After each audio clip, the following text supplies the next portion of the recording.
Looky, you guys, I got a new cup. I'm not supposed to get new cups, but this one was a present. Shira gave it to me last time I saw her, and I was like, whoa, I gotta use it. It's so good, right? This is like the perfect Sasha cup. It's pink and Christmas. Whoa.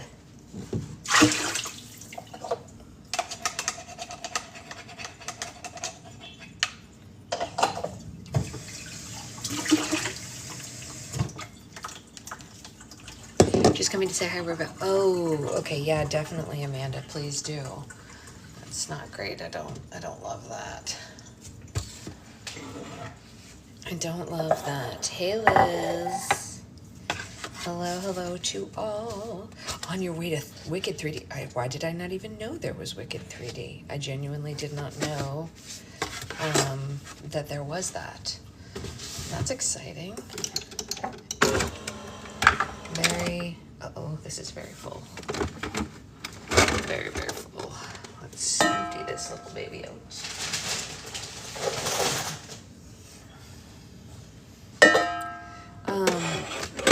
Morning, Anya. Wicked 3D. Well, I never know about any of this cool stuff. Hey, Ray. Hey, Mary. Mary, I mailed Helen's stuff, by the by. And Ray, I also mailed Cam's stuff, by the by.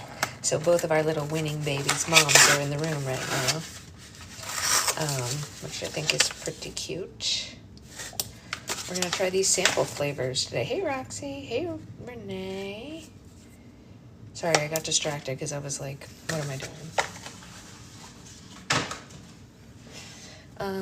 Okay.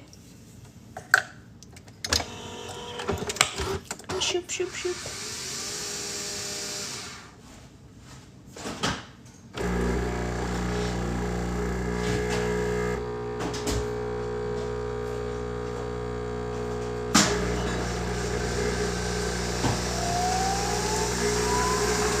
Today is Farmer's Market Day. I know, they work so hard for their slimes. But that's good, right? I mean, like, they should work for their slimes. Yeah, I need to go through and do a full list, Roxy. I have written down which one each of you missed, and I can't remember which it was. But I will find it. It's so funny because when Helen went back and kept trying to find the one she missed, she was like finding things that weren't there, and Roxy did the same thing, which is why Cam ended up winning in the end. And I mean, it's great. I hope all the kids, everybody, kids and adults alike, get everything they want. But like, it was just funny because Cam won because he was the only one that went back and like found that one thing, It's very sweet. It's very funny. I need to go through and make a list, like where I point them all out. I'm trying to remember which one yours was, Roxy. I feel like in the first run, you missed the color of the 4, but I don't know if that was your last one. Someone missed the color of the 4. Someone missed the color of the sunglasses, and someone missed the gingerbread man. I can't remember who each one was. Everyone had different things. It was never the same stuff, which I think is so funny. But it was a good run, you guys. It was a good run. It was very good. You had all of those? Okay, so it was something else. So I was just remembering the kids' ones then for those. Yeah. It might have been something over on the other side. Or down. Oh, no, you know what I think it might have been for you, Roxy? Roxy, did yours have the scoreboard change? You might have missed the scoreboard change. Someone, because I think Cam was the only one who got the scoreboard. I have to go back and look. I'm not 100% sure off the top of my head. But either way, it was great, and it was a fun all around. I'm glad so many people had so much fun with it. Yeah, that one too. Okay, so then I'm not remembering right. I can't be expected to remember anything anymore. I used to have such a good memory. Remember that? Remember when I had a good memory? That was cute, right? What a fun time for me. What a fun time. It was so funny because Secret Husband actually double-checked everybody. He was like, I want to look at them and make sure. I was like, okay. It was very funny. I know, baby brain is so real, you guys. Hey, Mina. I'll come back in about 6 months postpartum. Yeah. Well, some people say it does, and Amanda, I'm not gonna lie to you. Some people say it never comes back, which is scary.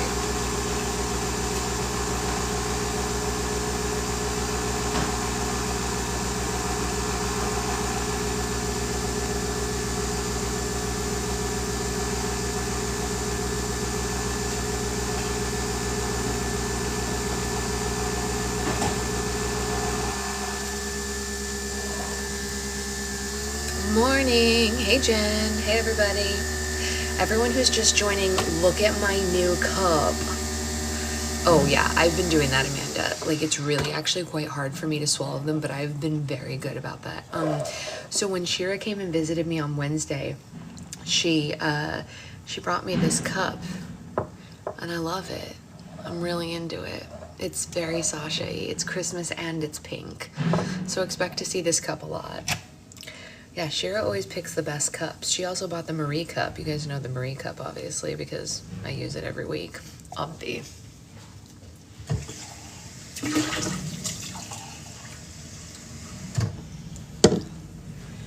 So cute. Apropos of nothing, I just revived my Pumped Up Fix is a great slime. You guys, do you guys want to hear something kind of amazing? Raise your hand if you want to hear something cool. I want to hear something cool. I just bumped into slime. It's fine. It's in a jar, so it doesn't matter. Yeah, I have no idea where she got it, but I can ask her, Amanda. The cool thing that I want to tell you all is I heard a rumor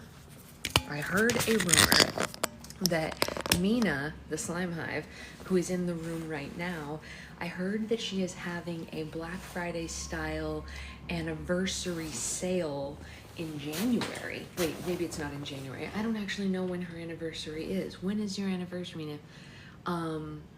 We checked it yesterday, Liz. It was weird. I'm not gonna lie. It wasn't what I expected, but I heard that Mina's having like a huge sale for her anniversary. I am banned from mugs. Secret Husband went like this when she brought the mug. She brought the mug and Secret Husband was like, oh, it's December 4th. Okay, neoprene slimes. I actually made a video about the neoprene slimes a couple of days ago to the best of my ability. Everything I know about them is in that video, Lauren. So yeah. Gifted mugs don't count. Gifted mugs unfortunately do count because we're running out of space in our cupboard. I was thinking I might like try to do a clean out and maybe get rid of one or two that I don't love as much, like the more basic ones. I don't know. I'm gonna have to think about it. It's hard for me to consider to get rid of some because I'm a little bit attached to some stuff. But hey, Anya, welcome back. Anyway, I heard that Mina is having an anniversary slime sale, and if you guys know, you know that my platform is all about tormenting Mina until she makes slime. That's pretty much just what I do here. I just like bother Mina until she makes slime. I tried this also with Brendan, who is Slime Jellies. I tried to torment her until she made slime, and then after a couple of years I gave up because you can only torment people for so long. So I gave up on Brendan, and she doesn't make slime anymore at all. Brendan hasn't made slime since 2020. Do you guys know what kind of a road it is to ask your friend that many times to make slime? You'll be happy to know I've been so good. See, it worked. Look, we tormented Mina a little bit and it worked. She's making slime. It's great. Listen, I don't advocate for, wait, I just got my slimes in the mail, but do you have videos of how to do the slime tricks? I do. Great question, Jazz. Yes, 100% I do. If you go to my playlist at the top of my page, I have an entire playlist called Slime Tricks, and it has how-tos on slime tricks, but it also has slow-mos on slime tricks. And to be perfectly honest with you, I think when you're first learning, those slow-mo videos are the most helpful because like you can see every motion when the video's in slow motion. Does that make sense? Because when you're doing the actual slime flips, you can't slow down. It'd be so great if you guys could not come on a Saturday and do recycling in the middle of book club. Thank you. Exactly. That's why I didn't say the word, because I thought that I would get in trouble. But exactly what Ray is saying here. We do polite this animaling in this family. Making slime is one of those things that's so addicting you don't want to stop, but when you do, it's hard to get back in. Yeah, I get that. So the slime tricks are in an entire playlist, Jazz, so you're good. I don't advocate for ever being mean to anyone, but if your meanness is to get them to do something they want to do, you can just poke a little, you know? Because Mina's like, I really should do this, and I'm like, yeah, you should. So that's how we do it here in this family. If Mina said to me, I don't ever want to do this again, I would stop, but she hasn't said that yet. Our weather's great. Oh, Mina. Oh, how's Mina's weather? I thought you were asking me, which makes no sense since you can literally see it out this window. We call it encouragement. There you go. See, that's a better word for it. I like that. I like encouragement.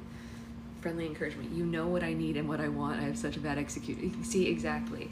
Have any of the textures or smell caused you to be nauseous pre-pregnancy or now? So this is a great question, Brianna. I'm actually really pretty good with smells. There have only been a couple of times when slime scents have bothered me, and it hasn't been pregnancy related. Like before pregnancy, there were some slime smells, not of my own collection because I don't keep grossy smellies, but yes, very intense encouragement, like, hi, you have to do this or we can't talk today, you know, one of those things. But smells I've been pretty good with. I'm always a person who has difficulty with texture, so it's not pregnancy related, but like my entire life, like how did I not get diagnosed spicy sooner? I think that the adults in my life were just like not paying attention. We all know girls get diagnosed later, so like fine, okay, whatever, like we'll just roll with that. But like when I was a kid, if my socks didn't hit the same spot on both my ankles, it would freak me out. And like the feeling of dry paper makes me want to barf, things like that. So like I do have sensory issues. Right. No, Brianna, I mean like ADHD at the bare minimum, right? And that's okay. We're all fine. We can survive it. Like it's not like it doesn't, I wouldn't say that it inhibits my life, but I would have liked to know sooner so that I could like know that I wasn't cuckoo for Cocoa Puffs, because there were so many things that happened in my youth where that's very true, Amanda. It probably is frozen. I would let it sit inside for a couple hours before trying to go out that way. In my youth, there were a couple of times. Yeah, no, not at all. Well, that's what I was just going to say, Brianna. There were not a couple of times. There were a number of times in my youth where it was debilitating and it caused familial problems, right? So what she's saying is right. It's not fun and it's not quirky, right? So until you learn to manage it, once you learn to manage it, it's more quirky, right? Once you learn your own tells and your own fixes and you're an adult and you can kind of work your way through it, then you become the quirky person and you're okay on TikTok, right? And I get that. So I'm that now. I've turned into the quirky person who can handle her weirdo-ness and I can present it in a palatable manner, right? For the world at large. But if you guys could see the fights that I had with my mother when I was a preteen and teen because she wasn't understanding what I was trying to say. Interesting, Mary. That's very interesting. I didn't have that one. It definitely caused a lot of problems because I was like, why aren't you hearing me? Like what I'm saying is X, Y, Z, you know, and it would be something like, please don't like, and this is, I'm going to tell you one of my things and you're going to think, oh my gosh, Sasha, you're a Looney Tune. Like, of course your mom wasn't listening to that because it's a crazy thing. But like, if I did my own laundry even as a teenager because like whatever, exactly, Brianna, when I was a teenager, I had a very specific way that I made my bed.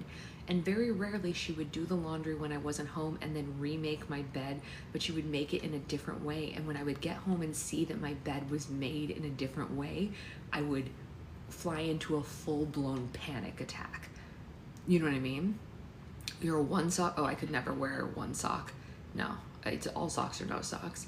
But I would like literally go into a complete panic because my bed was made not how I make it. And I would always say, if I'm willing to do my own laundry and I keep my room clean and I make my own bed, why are you doing this to me? Like, why are you tormenting me like this? You know, and she was like, oh, I'm not tormenting you, I'm just making your bed.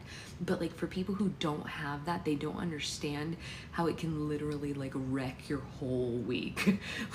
like, and it sounds cuckoo for Cocoa Puffs, right? But once you know, you can manage it. My Oma surprised me with new bedspread and rearrange. Don't rearrange someone's room without the check. No, we don't play that game, Brianna. Exactly, Sloth, exactly. It needs to go back where it was. And this is a funny thing. My sister and I fought a lot when we were younger because she could not figure out how, even if she just moved something like an inch over in my room, I would come home from school and be like, why were you in my room? And she would know, she'd be like, how did you know I was in there? And I was like, because you moved my pencil case. And she was like, I barely brushed it. And I was like, I don't think you understand. I put everything where it goes. You know what I mean? And so like, we had this thing, and we're fine now. My sister and I have a great relationship now, but as teenagers, it was a rough road. It really can.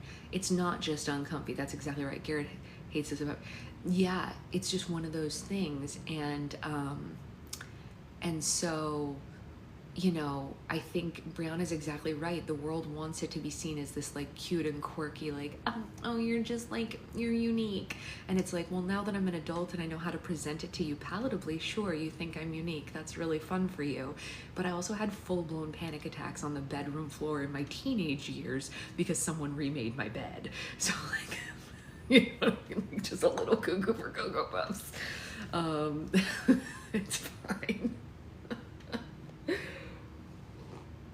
She was like, why are you so hormonal? I was like, I was literally about to like Alex Mack with my eyes and melt somebody into slime. I have to tell you guys though, that's one of the greatest things about slime. When you find the textures that are good, it can really help you in those moments. When, as an adult, before I found slime, and this is for anyone who's listening to this, yeah, change can be really bad. When I was an adult, before I found slime, the things that would happen to me at work like that were exceedingly difficult for me to process. And after having slime, I think I had an easier time. I'm not saying it was perfect. It was never perfect. Like, working in an office environment is extremely difficult for all of us, whether you're spicy or not. I think offices are weird, right? Well, actually, some people really love it, but that's for them. But I got better about having fidgets and things to, if I was getting upset, rather than having a meltdown on the floor, I would just like, you know what I mean? And I hope that makes sense to people. And that's why, like, I fight so hard against the slime is just for kids stigma, because for those of us who need it, you need it. It is. Reactivating slime is extremely therapeutic. That's why sometimes I'm just on a live. Yeah, no, Liz. I mean, we to some degree, all right. Like, it's just one of those things that it's like, outlets are healthy. That's right. Finding your tool that works for you is not a negative. Also, by the by, if you just want to have slime for fun and you don't need it for spicy reasons, that's also perfectly valid. Be like, don't let me get, like, literally, please don't take me saying this to mean that I think adults should only have it if they need it as a tool. I completely disagree with that. I think you should have it just for freaking fun also. But beyond the fun, it is beneficial to our brain cells. So anyway, that's my diatribe for the day. Thanks for coming to my TED Talk about how to manage your slime needs. Slime is a comfort. Yes, exactly. That's exactly right, Sloth.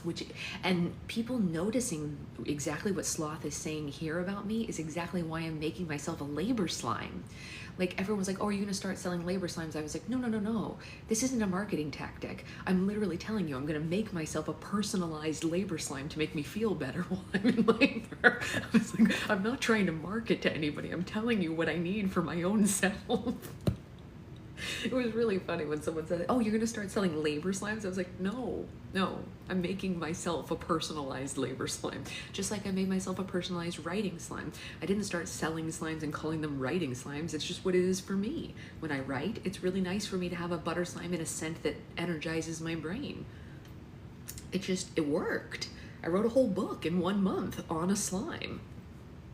You know, it's a unique situation. I bought slime for fun, but now I use it as a tool. Why not both, Nikki? Why not both? You know what I mean?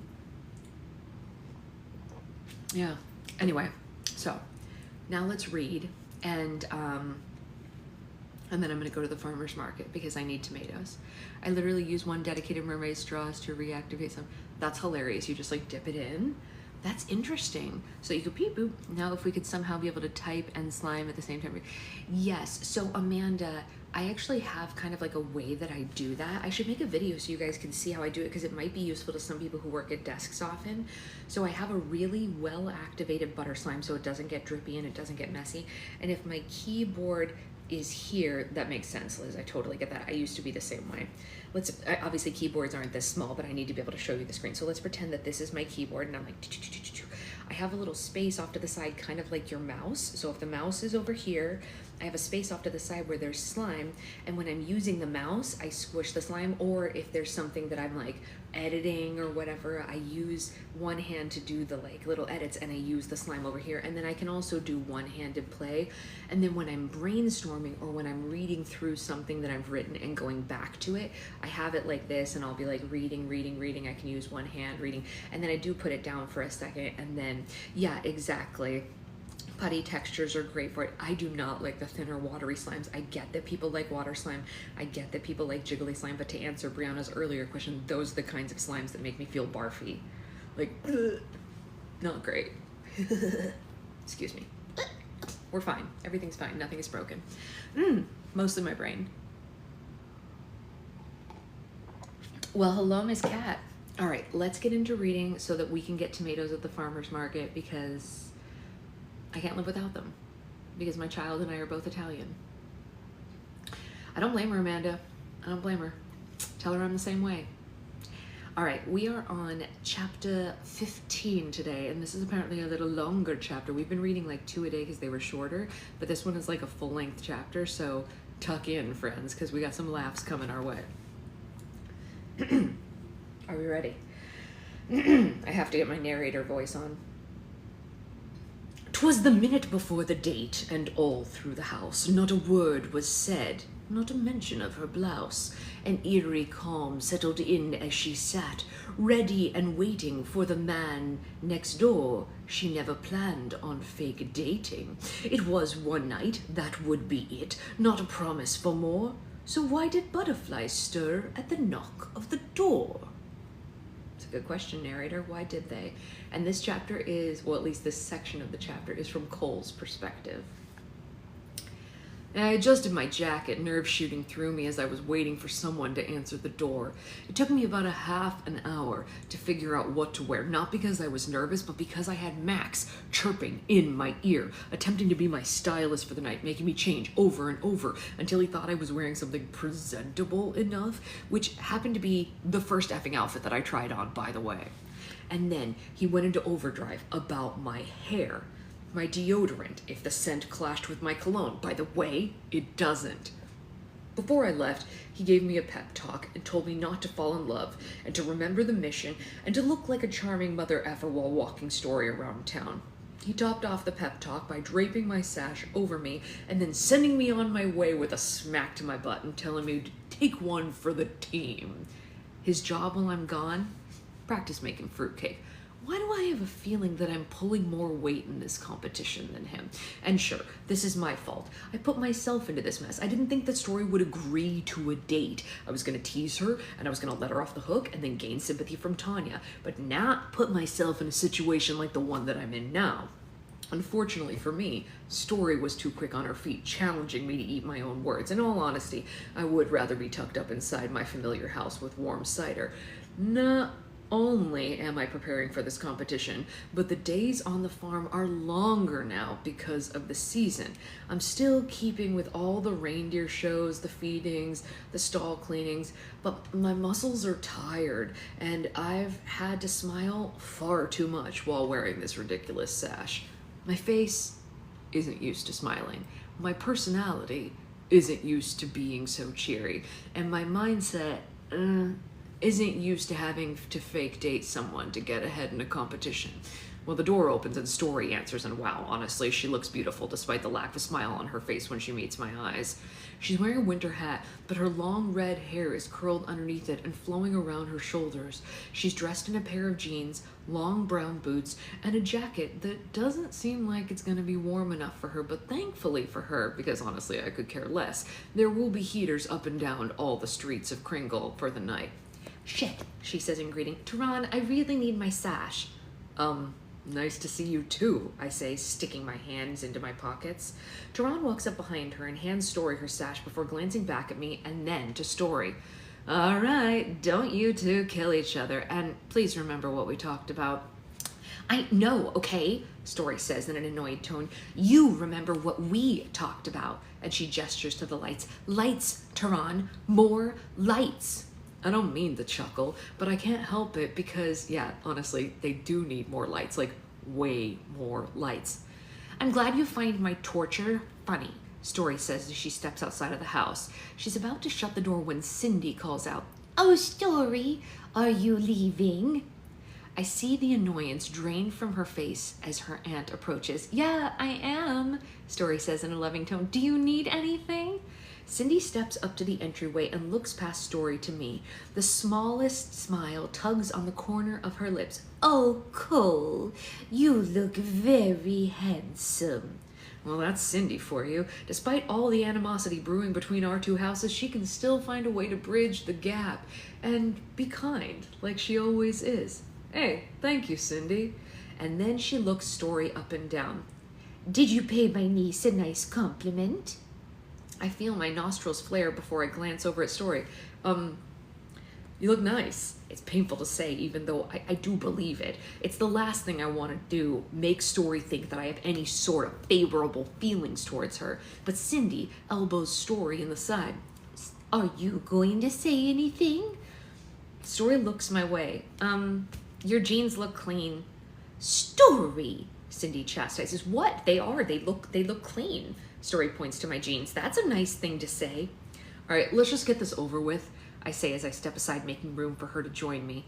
"You know," Cindy says as she grips her walker tightly, "there was a time when you two did get along. Perhaps you could revisit those old feelings tonight." "No," Tehran says, stepping in. "They need to remain enemies, Aunt Cindy. This is a competition after all. We got blindsided by him." And then she looks at Story. "Keep up your guard."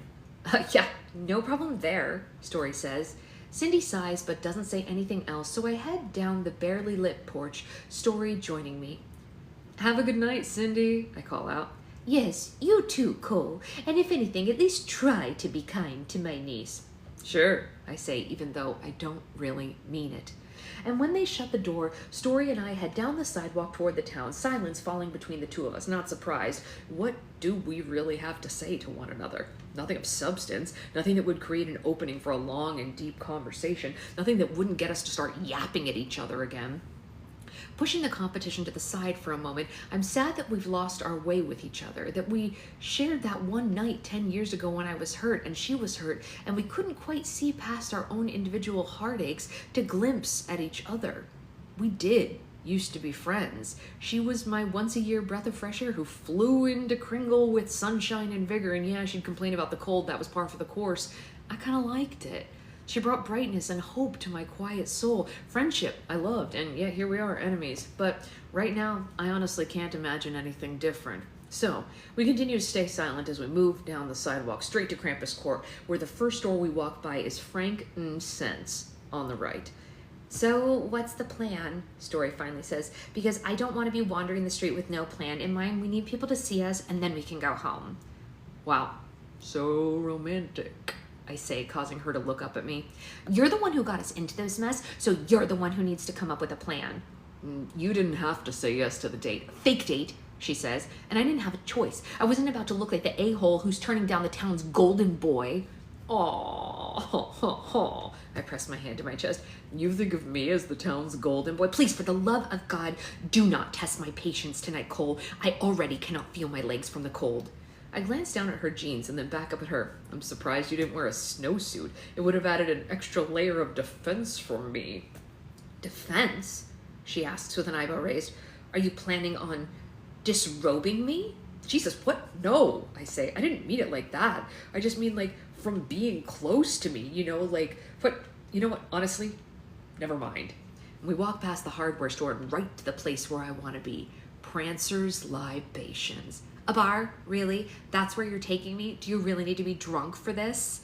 I stare down at her. They're serving mulled apple cider. It's my favorite, and I thought it might be a good start to keep you warm so that we can make it through the night and put on this farce. Oh, she says, not a witty comeback in sight. I open the door to Prancer's Libations and let her walk in first. Thackeray's at the bar, serving a few couples while the rest of the room is full of visitors and townies milling about, enjoying the Christmas music, the free appetizers being passed around. Even though I've never taken part in Cupid Christmas, I have to admit, it is a good idea for anyone in a relationship. It gives the town the opportunity to focus on the older crowd, brings in more business, creates a memorable moment for loving couples, and it gives me the opportunity to win the heart of the judges. And I walk up to the bar and nod at Thackeray, and we make eye contact. Story slides up next to me and rests her arms on the bar as she turns toward me. Wow, honestly, it's packed in here, she says as just another couple arrives and moves in next to Story, causing her to step into my personal space. Getting cozy? I ask her. No, she says, her eyebrows turning downward. Aw, you might not want to frown when you're looking up at me, I say. There are eyes everywhere watching us. I reach out and I pick up a strand of her hair, twirling it in my finger. Unless you, want people to believe I'm a hopeless romantic with no shot at winning the heart of this out-of-towner. Hey, look, if that's the case, by all means, continue to frown. I love the sympathy. Smiling now, she says, you realize how pathetic you are, right? Pathetic or incredibly intelligent? Pathetic, she replies just as Thackeray comes up to us. Hey, funny seeing you two together, he says as he wipes his hands on a dish towel. I place my arm around Story's shoulders and bring her in close to my chest. I took a chance and I asked her out on a date. Somehow, I got her to say yes. I can practically hear Story's internal eye roll. Thackeray looks between the two of us and smirks. You know, I heard some rumblings about possible romance between the two of yous. Frank said he heard something from Tanya, but I honestly didn't believe it. I guess I was wrong. Happy for you two. Yeah, thanks, but honestly, it's just one date, I say. Not sure it will go very far after tonight. Yeah, well, if I know anything about you, man, it's that you don't give up easily, he smirks. Mold cider for yous? Yeah, 2 to go, I say, squeezing Story in close. We're gonna go take a walk by the river. Thackeray winks. Yeah, smart choice, man. Frank told me they just finished the lights over there this morning, just in time for the night. He grabs 2 to-go cups and then moves over towards the large kettle where they make the mulled cider and starts pouring each of us a cup. Is the river walk where you're going to bury my body? Story asks in an undertone. Honestly, I thought about it, I say, but with it being lit up now, I can't be discreet while trying to dispose of you down there. Aw, so plan B is in action? Yeah. Poisoning the mulled cider, I say as Thackeray tops our cups off and brings them to us. Hey, you want to put this on your tab? He asks. Yup, I say. Thanks, man. Anytime, yeah, and good luck. He winks and then offers to help another couple, and I hand Story her cup just as she eyes it. For the love of God, I didn't really poison it. That was a joke. Honestly, you can never be too sure, she says. All right, just take it. After some careful eyeing, she finally takes the cup from me but doesn't drink. You're going to regret it if you don't drink this, I say as I take a sip. The warm, spiced cider runs over my tongue and then down my throat, and she still doesn't take a sip, so I switch cups with her. There, look, now you know it's not poisoned. I drank it first. Do you expect me to drink from this after your lips were on the rim?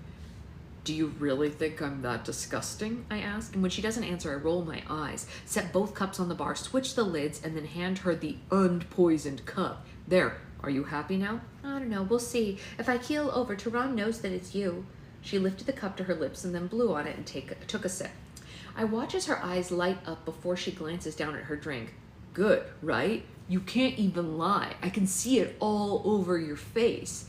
She takes another sip and nods. I'm not offering you the compliment because you don't deserve it, but yes, honestly, it is very good.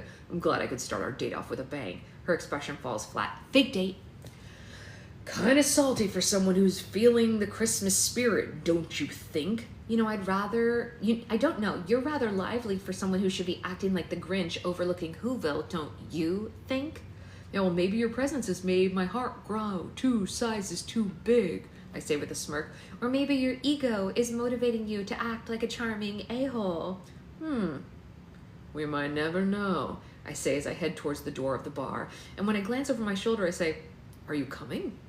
She huffs and then joins me before walking through the door, and I turn to her and whisper, don't look too excited.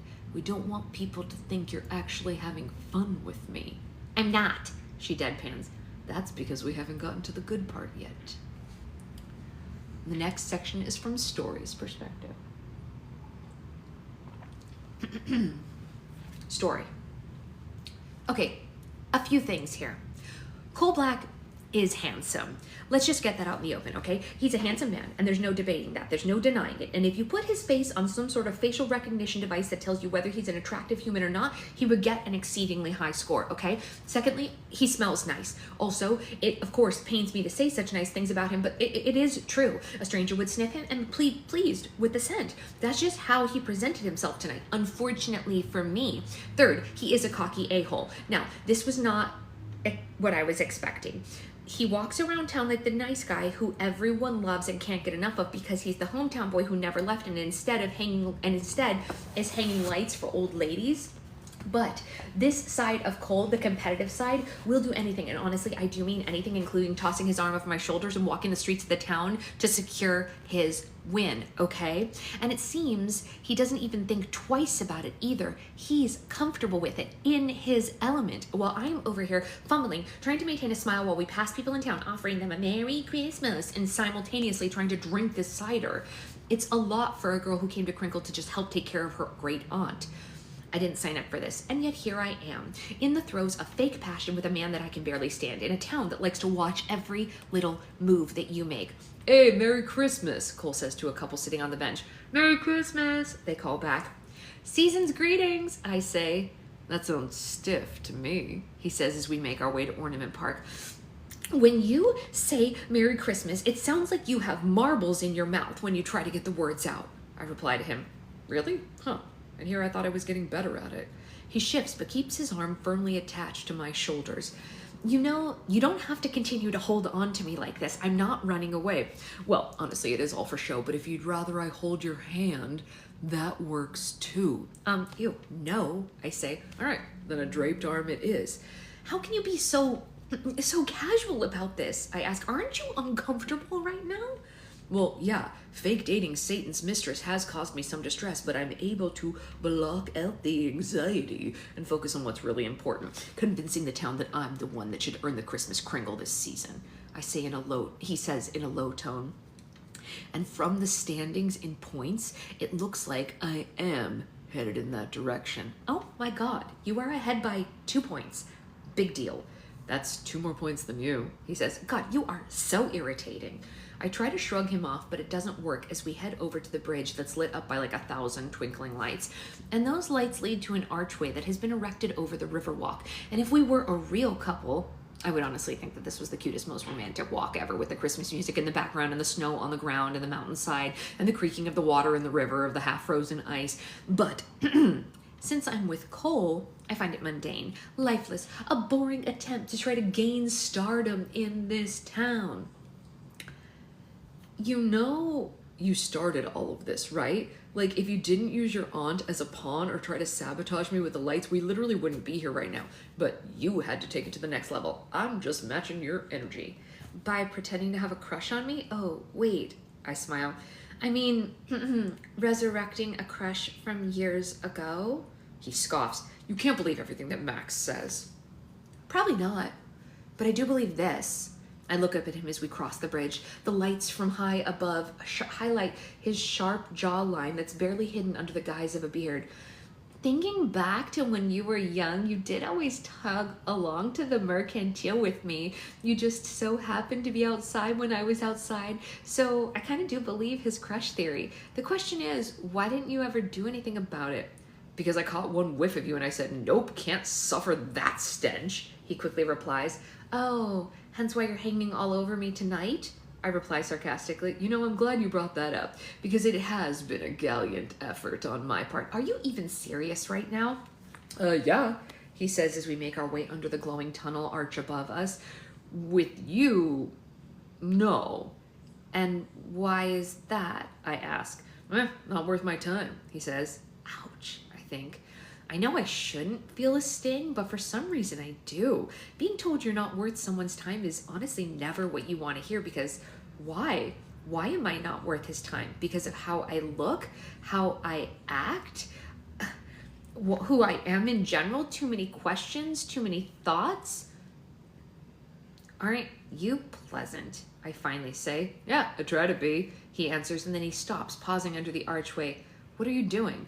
I'm letting you enjoy the lights. Why? I ask. Because you barely have any lights on your house? Thought you might like to gather some ideas for inspiration. My nostrils flare as I step away from him. Are you gonna goad me like this the entire night? He drags his hand over his jaw. I wasn't thinking I was going to, but hell, I think you just bring it out of me. Why? Can you not handle it? Do you want to ask each other questions, get to know each other better? Although that would fall into the lines of a real date, and I do think we established already that this is a fake date.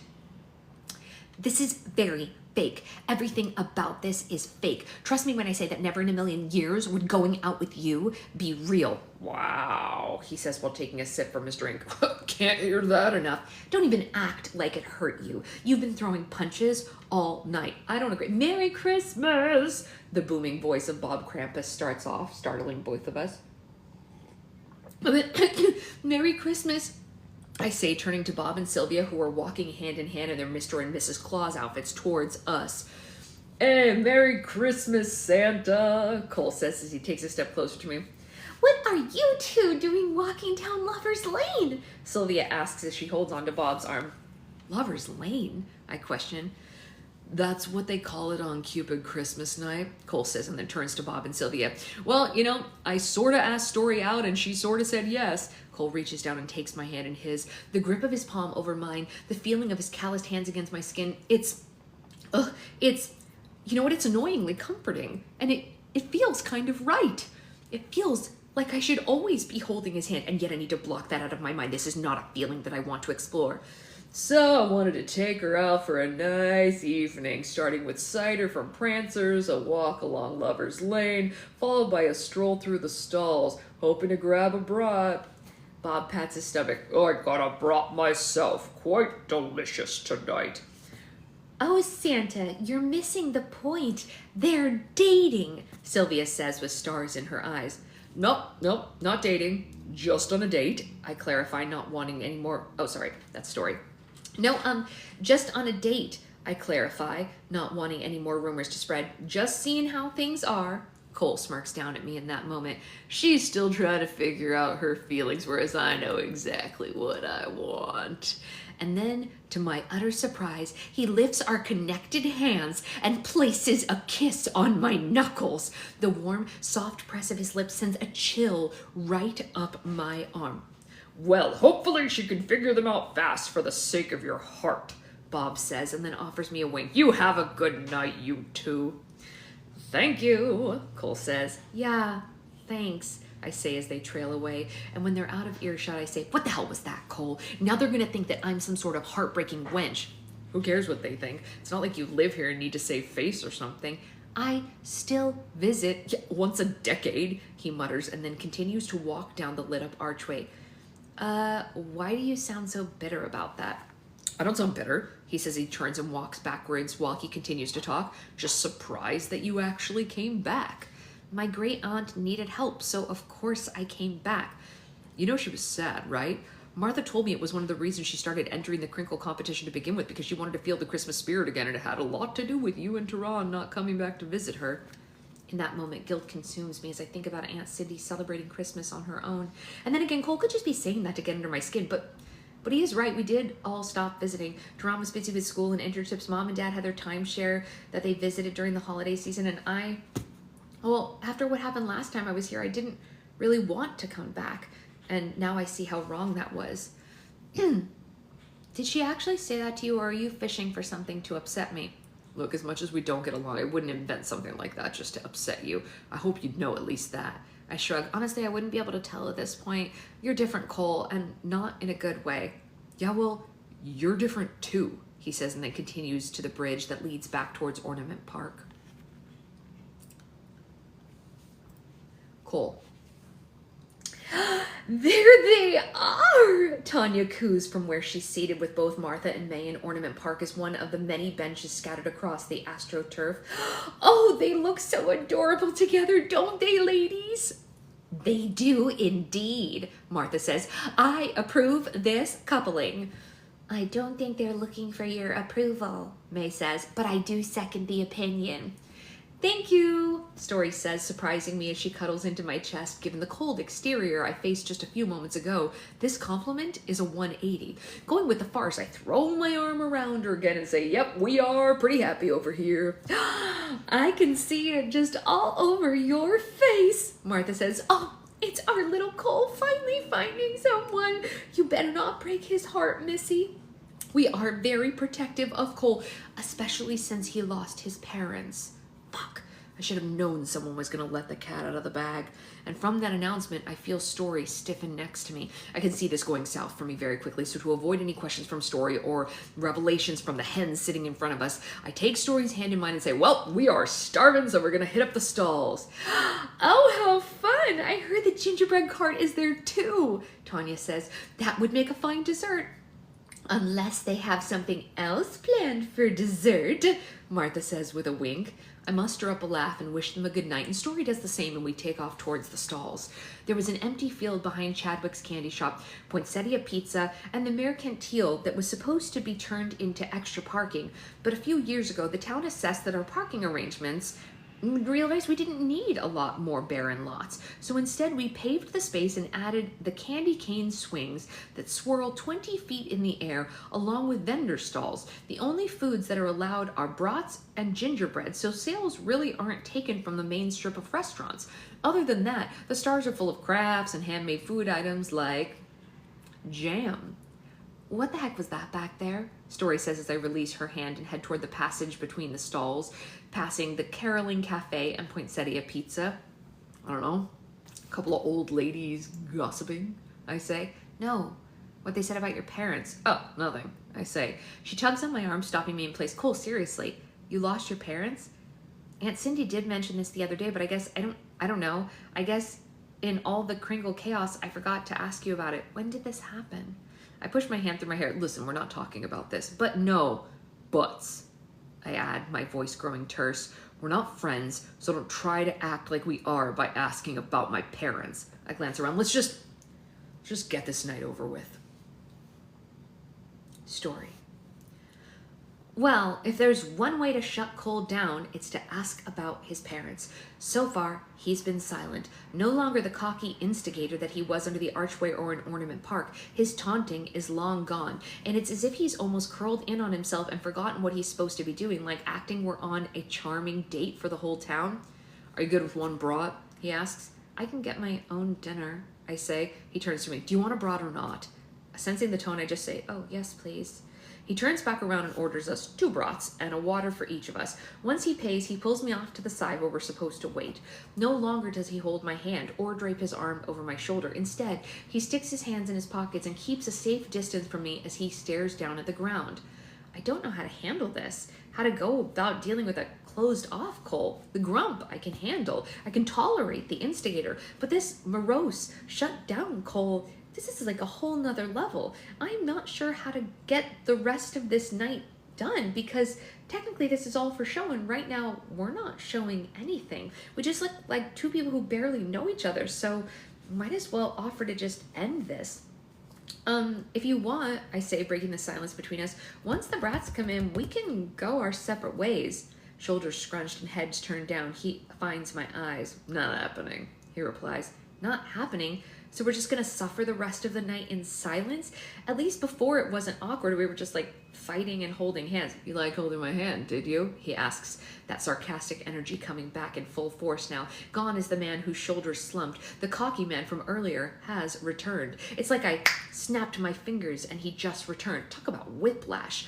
I grind my teeth together. No, I didn't like it. I found it repulsive, actually. Repulsive, huh? He stands taller now. I've never heard that line before. Have you ever dated anyone before? I ask, and he glances around. Do you think that a guy who's never dated before would come up with a date like the one you're on? Mulled cider, a walk under the lights, the brats. They're all screaming of a man who knows what he's doing. Oh yeah, nothing screams date me like a brat in my mouth. He raises, his eyebrow raises and a smirk tugs at the corner of his lips. On the first date even? Well, Story wouldn't have guessed you for the type. Oh God, be mature, I say. You're the one talking about wieners in your mouth on the first date. And I fold my arms over my chest. I didn't say wiener. You alluded to it. I will have you know, I have never copulated on the first date. Yeah, because you use words like copulated. He shoots back. You know, I liked you better when you were silent and brooding. Now you're just annoying me. Good, and now you know how I felt all night. And before I can respond, our order is called and Cole walks over to the window where he grabs the 2 brats and hands me one. I glance down at the bun-encased wiener doused in mustard and say, wow, this is girthy. Cole brings the brat up to his mouth, and before he takes a bite, he says, I've seen girthier. And then he takes a bite with a wink. Well, I guess I know how the rest of this evening is going to go. Poor company with even poorer, sarcastic, insulting dialogue. Yay, for me.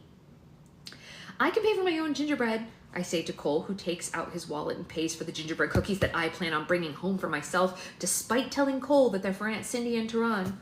And what kind of date would I be if I let my crush buy her own gingerbread? He asks in that snarky tone that he's really ramped up since the mention of his parents. Oh, Kat, I completely agree with you. I think this book is phenomenal. Deflection much? I see right through him, and he probably knows that I see right through him, hence why he's especially annoying now. But despite it all, I have to admit, this new part of town, the stalls, they are honestly a great addition. The twirly swing thing is super cute, and the lights strung all around the perimeter offer just enough light to see what you're doing, but not too much to take away from the ambiance. It reminds me of a German Christmas market, but like on a much smaller scale. If that's what they were going for, honestly, they nailed it. Once purchased, Cole hands me the bag, and I reluctantly mutter a thank you.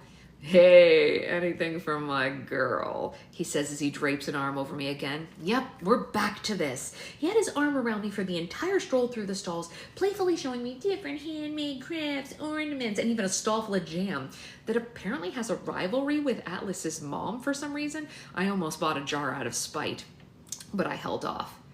I'm not your girl, I say as we head towards the exit. Yeah, I'm getting the sense that there's not going to be a second date from the lack, but not from lack of me trying though, he says. And God, I didn't even think about a second date because the town will want to know. Martha, May, the fruitcake festivus frickin' Tanya. Oh God, even Bob Krampus. They're all going to want to know where this is going, how the date went, and what I'm going to say.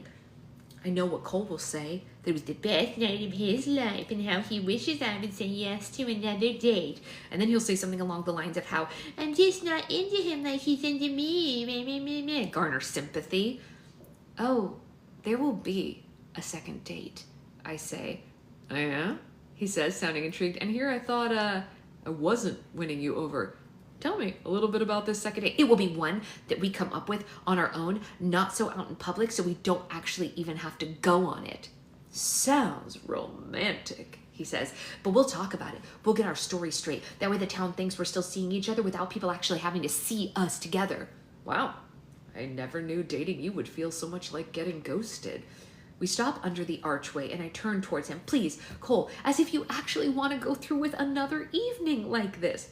I don't know. He tugs on a strand of my hair. His ability to be affectionate is mind-boggling to me. I kind of had fun. There is no way.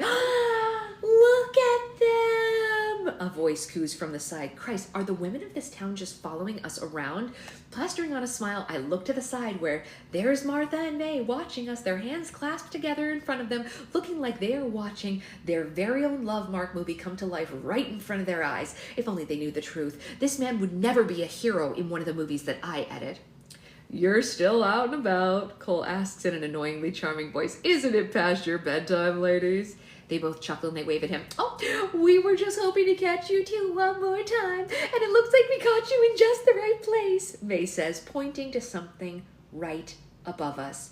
Dread immediately fills me because there could only be one reason why they're pointing above us and looking like giddy little schoolgirls. Together, we both direct our attention toward the sky, and sure enough, there it is, one of the many mistletoe bundles that I've been avoiding this entire evening.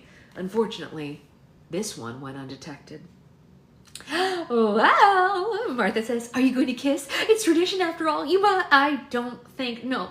My words cut short as Cole closes the distance between us. His brawny, overbearing stature moves in as his hand lifts between us and gently grips my chin with his forefinger and thumb. Excuse me, sir? Is he serious right now? Is he really going to do this? My eyes meet his and I can see nothing in them, not the slightest hint of humor or irritation or even nerves. He almost looks like he's been planning this kiss all night long, looking for a moment just like this one as he lowers his head. Oh my God, this is really happening. He's going to do this. My body is buzzing. My nerves are ramped up. And as his mouth moves close to mine, a whisper away, I can feel my legs shaking beneath me.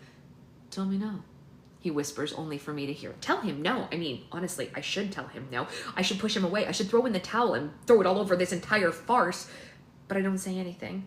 And I don't even know why. Maybe because I'm caught off guard that he's actually going for it. Maybe because I'm thrown off by how intimate this all feels, despite the lack of intimacy between us. And maybe deep down, I want to see what it's like to kiss this guy. I'd be lying if I said I didn't think about it when we were younger. And then there were some romantic thoughts about the boy next door. But when I don't stop him, that's when he sees the green light and closes the last few inches between us, his lips playing softly against mine. And at first, it's just friendly. It's a light graze of our mouths. And then I think he's going to leave it at that and pull away. But no. He parts his lips and kisses me again. It's a subtle move, and it's one that causes my hand to fall against his chest for balance, for my stomach to tie itself in knots, and for my mind to beg for another kiss. But that's it. Nothing more. He pulls away, and both of our eyes slowly open as we catch our breath. Silence falls between us as he stares at me, and I stare back at him. Confusion laces both of our brows when my lips feel like they've been stung and worshipped all in the same moment. They are so meant for each other, May says, and cooing from the side. Shh, Martha says, let's give them some space. From the corner of my eye, I can see them hurrying away, but it doesn't distract me as my eyes remain locked on Cole, looking and searching for answers as to what on earth that kiss was. And he doesn't seem to have the answers either as he tugs along his neck. Looks like they're gone, he finally says. Yeah, it looks like it, I reply. So we should probably just take off then. Yep, we should. I say, my body still buzzing, my mind reeling. And we can talk about the fake second date on the way back to our houses, he says calmly, rationally. Yeah, sure. No, that sounds like a plan. Sounds like a plan. What the heck just happened? And why does part of me want it to happen again? Dun, dun, dun! We wish you a Merry Christmas. We wish you a Merry Christmas. I'm Martha and May in this story. I'm peeking at them from the outside. It was a great chapter, Avery, although all of them have been great so far. Amazing. Amazing, hilarious, perfection, joy. Joy to the world. This book is great. Yeah. Yes. More brat jokes. That's right. So to anyone who was missing previous chapters, I want to let you know I was having struggles getting the previous chapters uploaded, but as of right before book club, I think they're all up except for today. I know, right? Isn't that funny on you? So that's good. Either later tonight or tomorrow, I will be on to make base for December's roll for slimes because it's almost that time.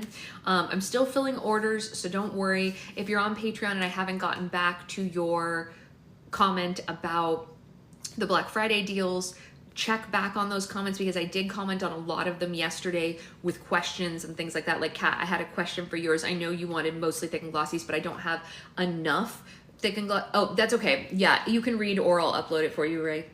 I don't have enough thick and glossies to fill the whole deal, Kat, but like if you're okay with dupes, then yes, I do. You know what I mean? It's like that. And Kat, one of them is one that I think you really will love, so maybe you do want 2 of it, because I know you kill your thick and glossies pretty quickly.